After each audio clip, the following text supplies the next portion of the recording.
আসসালামু আলাইকুম, welcome back to my channel Bangladeshi blogger Momnur. I hope সবাই ভালো আছেন। আমরাও আলহামদুলিল্লাহ ভালো আছি।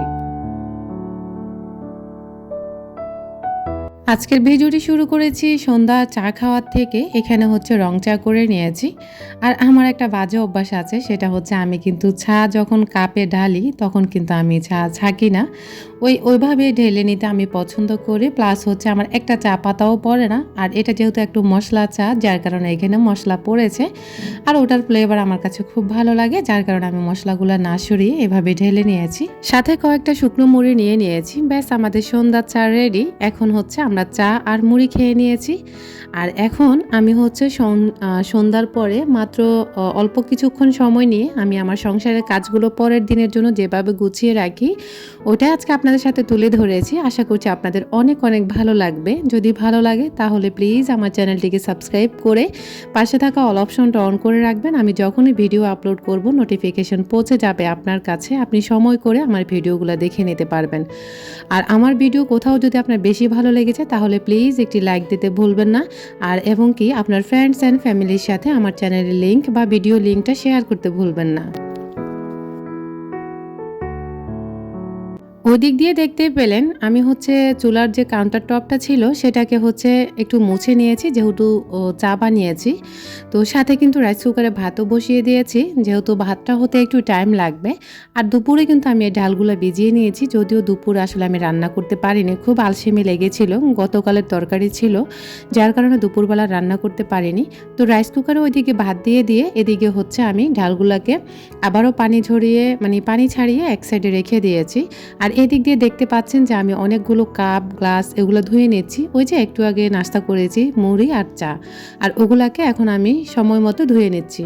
আর আমি যদি সন্ধ্যার পরে এভাবে কাজগুলো গুছিয়ে না করি তাহলে পরের দিন কিন্তু আমার একদমই খারাপ একটা অবস্থার মধ্যে দিন যায়, যেহেতু ছোট বেবি আছে আমাদের। আবার হচ্ছে আমরা অনলাইনে কাজ করি, আর যারা অনেক আপুরা হচ্ছে অনলাইন কিংবা হচ্ছে অফলাইনে তারা হচ্ছে জব করে থাকেন। তো তারা যদি এই নিয়মগুলো ফলো করে থাকেন অবশ্যই ইনশাল্লাহ আপনার কাজ করাটা একদম ইজি মনে হবে। আর আপনার কাছে ম্যারেজ লাইফটাও কিন্তু অনেক বেশি ইজি লাগবে। আর আপনার কাছে মনে হবে যে আপনি হচ্ছেন পৃথিবীর সবচেয়ে সুখী মানুষ, যেটা আমার ক্ষেত্রে সবসময় হয়ে থাকে। বিশ্বাস করবেন না, আমি আমার সংসারটাকে খুব ভালোবাসি, যার কারণে যত্ন করে আর খুব ভালোবেসে আমার সংসারের কাজগুলো আমি এভাবে প্রতিনিয়ত গুছিয়ে করে বলেই হচ্ছে আমি প্রতিদিন আপনাদের সাথে আমার এই লাইফস্টাইলগুলো তুলে ধরতে পারি। প্লাস হচ্ছে সংসার, বাচ্চা, হাজব্যান্ড সব কিছু আমি সমান তালে সামলাতে পারি।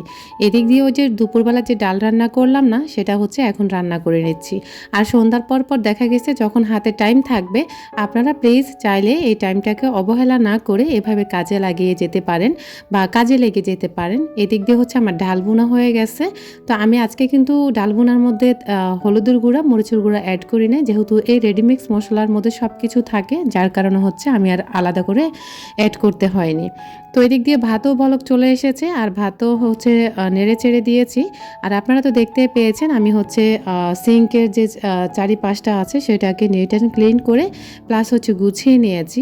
আর আপনাদের ভাইয়া হচ্ছে একটা লবণ এনেছিল, মানে লবণের প্যাকেট এনেছিল, সেটাকেও আমি হচ্ছে রিফিল করে নিয়েছি। এখন চলেন আপনাদের সাথে অন্য টিপসগুলো শেয়ার করি। এই যে এখন হচ্ছে আপনাদের ভাইয়া চলে এসেছে, আমি এই কাজগুলো করতে করতে কিচেনটা ক্লিন করতে করতে এর মধ্যে হচ্ছে আপনাদের ভাইয়া সবজি নিয়ে এসেছিল, মানে এগুলো পরের দিন রান্না করলেও চলবে, প্লাস হচ্ছে পরের দিন কাটাকুটি করলেও চলবে, কিন্তু পরের দিন কেনই বা করব। আমার হাতে যেহেতু এখন টাইম আছে সন্ধ্যার পরে, তাহলে আমি এখনই এগুলাকে হচ্ছে একটু রেডি করে নেব। আর এভাবে হচ্ছে যদি আপনি গুছিয়ে কাজগুলো করতে পারেন তাহলে দেখবেন আপনার কাছে খুব ভালো লাগবে সংসার করতে। অনেকের কাছে সংসারটা অনেক বেশি একটা কি বলে খারাপ লাগার একটা জায়গা মনে করেন, আসলে একদমই না। এই সংসারটাকে যদি আপনি আঁকড়ে ধরে বাঁচতে চান বা এই সংসারে আপনি সারাটা জীবন কাটাতে চান, তাহলে কিন্তু আপনি এই কাজগুলোকে আপনার নিজের থেকে ভালোবেসে করতে পারবেন, যেটা আমার সাথে প্রতিনিয়ত হয়ে থাকে। আমি আমার এই ছোট্ট সংসারটাকে এবং কি অল্প ইনকামে এত সুন্দর করে আমি চলাফেরা করে বিধায় আপনাদের সাথে প্রতিদিনের লাইফস্টাইলগুলো আপনাদের সাথে তুলে ধরি। আর যার কারণে আপনারা আমাকে এত ভালোবাসা দিচ্ছেন আমার দুটো চ্যানেলে, আলহামদুলিল্লাহ আপনাদের প্রতি আমি অনেক অনেক কৃতজ্ঞতা জানাই। আপনারা আমাকে অনেক বেশি ভালোবাসা দিচ্ছেন, শুকরিয়া আপনাদের কাছে। এদিক দিয়ে হচ্ছে এখন আপনাদের ভাইয়া কুমড়া এনেছে, তারপরে হচ্ছে বেগুন, তারপরে পেঁপে, বরবটি, আলু এগুলা নিয়ে এসেছিল। তো আমি হচ্ছে এই পেঁপে কাটবো না শুধু, আর এখানে সব কিছু কেটে নেব। তো এখানে এই যে দেখতে পাচ্ছেন আমি মিষ্টি কুমড়ার চামড়াটা একদম পাতলা করে কেটে নিয়েছি, যেহেতু সবজির অনেক বেশি দাম আর আমাদেরকে একটু রক্ষণশীল হতে হবে, না হলে কিন্তু আসলে আমরা এই ঢাকা শহরের মতো জায়গায় আমরা নিম্নবিত্তরা টিকতে পারবো না। যার কারণে একটু হিসাব করে চলাটাই বেটার। এদিক দিয়ে আমি পাতলা করে হচ্ছে চামড়াগুলো ছিলে নিচ্ছি। তো আসলে এটা যার যার রুচি অনুযায়ী ব্যাপার, আপনারা চাইলে আর একটু মোটা করেও কেটে নিতে পারেন। আর মিষ্টি কুমড়া আমার খুব একটা প্রিয়, বলা যায় একদম প্রিয় একটা তরকারি। আমার সব শাকসবজি আমার অনেক বেশি প্রিয় আলহামদুলিল্লাহ। তো আমি সবজি খেতে অনেক বেশি পছন্দ করি। আপনারা হয়তো আমার ভিডিওগুলোতে দেখেন সবসময় বেশিরভাগ আমার সবজি রান্না হয়। তো যাই হোক, এদিক দিয়ে আপনাদের সাথে গল্প করতে করতে আমি হচ্ছে কুমড়াটা কেটে এভাবে হচ্ছে বক্সে ভরে নিয়েছি। আর ওই সাইডেও যে দেখতে পাচ্ছেন হাফ কেজি বরবটি নিয়ে এসেছিল। আর এই বরবটি হচ্ছে প্রিয় তরকারি হচ্ছে আমার বাচ্চাদের। ওদেরকে আসলে আমি ভাজি করি বা হচ্ছে রান্না করি, যেভাবেই দিই ওরা ভীষণ পছন্দ করে। আর যেদিন বরবটি রান্না হয় সেদিন ওরা খুব তাড়াতাড়ি ভাত খেতে আসে। আর যদি অন্যান্য তরকারি হয় তাহলে কিন্তু ওদের আসলে তখন মনে হয় মনটাই খারাপ হয়ে যায়। যাই হোক, বাচ্চা মানুষ তো। এখন আমি একে একে বরবটিগুলোকে কেটে এভাবে হচ্ছে বক্সে ভরে নেব। তো আপনাদেরকে একটা কথা বলি, আপনারা হচ্ছে এই তরকারিগুলোকে চাইলে আপনারা এক সপ্তাহের জন্য কেটে এভাবে রেডি করে ঢাকনা লাগিয়ে রেখে দিতে পারেন, কোনো সমস্যা নেই। অনেকে হয়তো বা বলবেন অনেক ধরনের সমস্যা হতে পারে, আমরা তো ফ্রিজের খাবার এমনিতেই খাই, তো এগুলো যদি আমরা কেটে কুটে এভাবে রেডি করে যদি ঢাকনা লাগিয়ে রেখে দিই তাহলে এখানে প্রবলেমটা কোথায়? আমার মনে হয় না এখানে কোনো প্রবলেম হবে কি না। তো যাই হোক, বেগুনটা কাটলে কিন্তু একটু কালো হয়ে যাবে, যার কারণে আমি বেগুনটা এখন হচ্ছে কেটে নিচ্ছি, কারণ বেগুনটা আমি সকালবেলায় রান্না করে ফেলবো, এ কারণে একসাথে কেটে নিচ্ছি। আর আপনাদের বাসায় যদি বেগুন থাকে তাহলে আপনারা বেগুনটা না কেটেও রেখে দিতে পারেন, আর চাইলে রাখতেও পারেন, এটা তেমন একটা সমস্যা না। অনেক আপুরা আছেন যারা হচ্ছে বাচ্চা সামলিয়ে প্লাস হচ্ছে বাইরে যে অফিসে কাজ করে সেইগুলা সামলিয়ে অনেক ঘন্টার পর ঘন্টা জ্যাম ছাড়িয়ে তারপর হচ্ছে বাসায় আসে। বাসায় এসে এই যে একগাদা কাজ দেখে তখন কিন্তু মাথা ঠিক থাকার কথা না। আমার মনে হয় যে আমি যেসব আপুরা বাইরে কাজ করে, আমি যদি তাদের জায়গায় থাকতাম তাহলে মনে হয় যে আমি এতদিন পাগল হয়ে যেতাম। সত্যি কথা, আমি বাসায় থেকে কিন্তু আমি অস্থির হয়ে যাই, যার কারণে আমি যখন টাইম পাই তখন আমার এই হাতের যে কাটাকুটির কাজগুলো থাকে সেগুলো করে নিই।